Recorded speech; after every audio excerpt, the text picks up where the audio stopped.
What's up mga kasesams? Welcome back to my channel.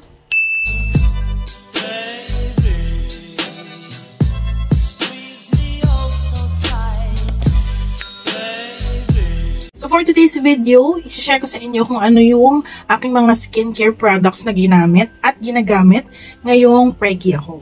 Iba-iba ang pagbubuntis ng babae, ano? Syempre, yung iba hindi naman nagkakaroon ng mga breakouts, talagang makinis pa rin sila kahit buntis sila, ganyan. Pero ako kasi, nagkaroon ako ng breakouts talaga dito, especially sa chin ko, ayan. As in, super, dyan talaga ako tinatagtad, hindi ko alam kung bakit. Pero buti na lang dito sa cheeks, tsaka sa noo, wala naman masyado. And maybe dahil na rin, boy yung aking dinadala, kaya ganun. So, hindi naman sana naniniwala ko sa mga pamahiin, ano, na yung mga sinasabi nila na pagka boy daw yung dinadala mo, talagang mag-breakout ka, magpipimples ka. So, di ko alam kung totoo yun, pero sa akin kasi, nangyayari talaga siya. Pero dito lang naman sa chin, and meron din dito sa may dibdib. Based on my research, pwede ka namang mag-skincare. Gumamit ng skincare, basta safe sa pregnant. So, yung may mga organic ingredients lang siya, walang harsh or harmful ingredients, pwede ka gumamit ng mga skincare products. So, mag-start tayo sa sabon. Ayan, ang gamit ko sa katawan ko is yung Dove na color white, which is yung classic. Hindi ko na maipakita kasi nakakaubos lang nung soap ko na yan. Hindi pa ako nakabili ulit. So, ayan, para yung pang moisturize ng skin.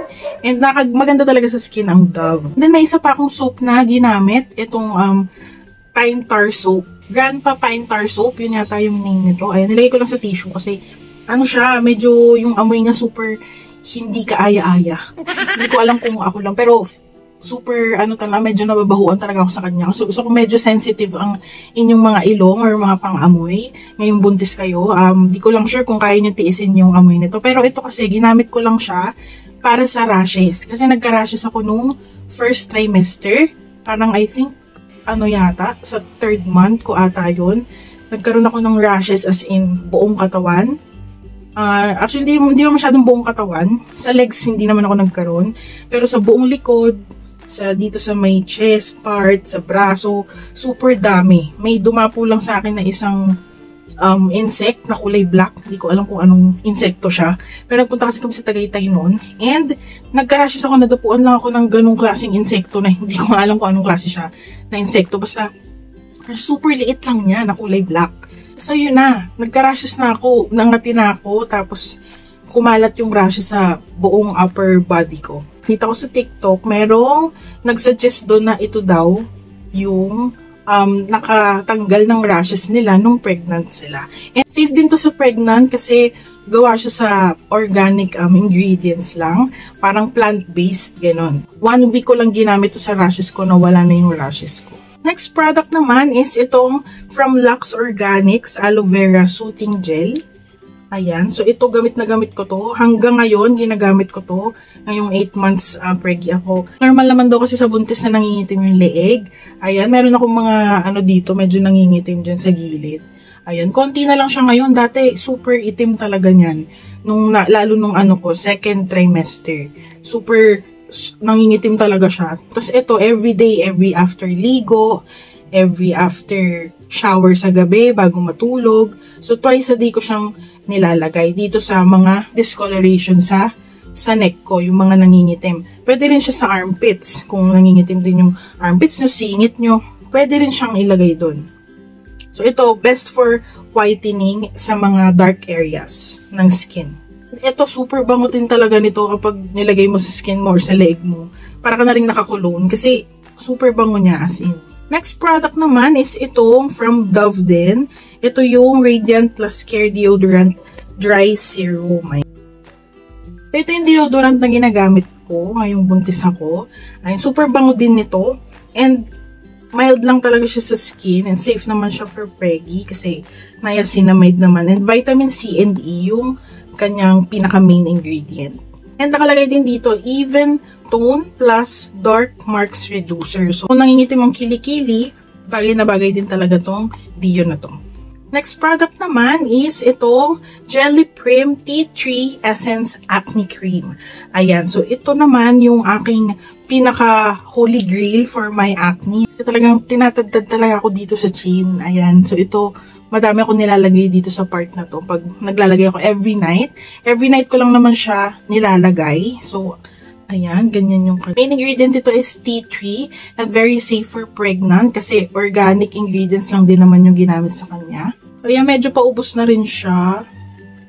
Kasi gamit na gamit ko talaga to kasi dahil nga nagbe-breakouts talaga ako. Then for moisturizer naman, ito naman yung ginagamit. Hindi ko naman to everyday ginagamit. Parang mga twice a week lang or once a week.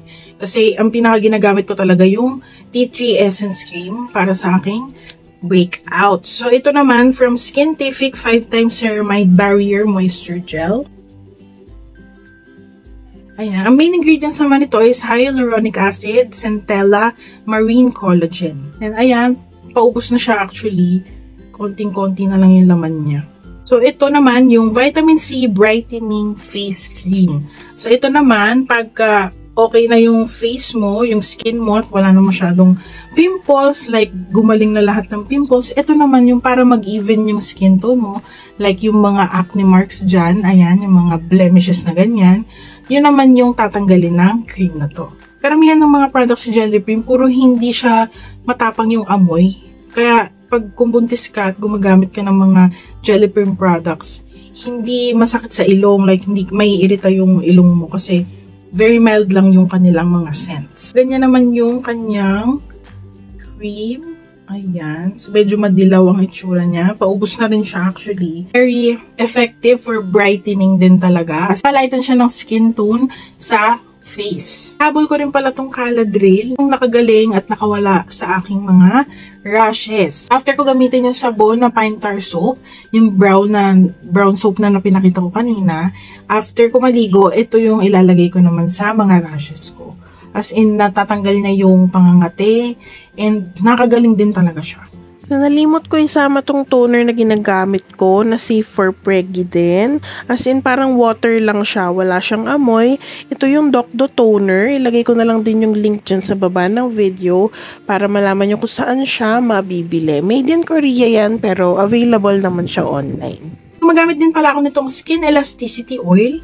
Ayan. So, ito naman yung from Tiny Buds. Buds and Blooms.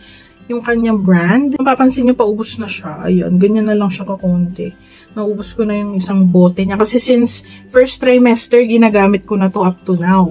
Ito naman, nilalagay ko sa belly ko para hindi masyadong magkaroon ng stretch marks. To prevent stretch marks. Kasi pag hindi mo nilagyan niya ng mga oil na katulad nito, baka super dumami yung stretch marks talaga. Kasi kailangan maging elastic yung skin mo. So, ito ang naggagawa doon sa skin mo. At nga no, nagsasalita lang ako pero hinihingal ako. Grabe naman nata talaga sa buntis yung hingalin, ano? So, yun lang naman yung mga ginamit kong skincare products. Yung iba dito, ginagamit ko pa rin up to now. Especially yung Elasticity Oil, ayan. Tsaka yung Acne Cream. And yung Vitamin C Cream. Kasi yun talaga yung pinakailangan ko sa aking skin ngayon. Ilalagay ko na lang dyan sa description box below ng video na to yung mga shop links kung saan nyo pwedeng mabili yung mga products na pinakita ko. That's it for this video. Thank you for watching mga momshies and sa mga nagbabalak na magbuntis dyan. At sana nakatulong yung aking video. Thanks for watching. See you at my next video. Bye!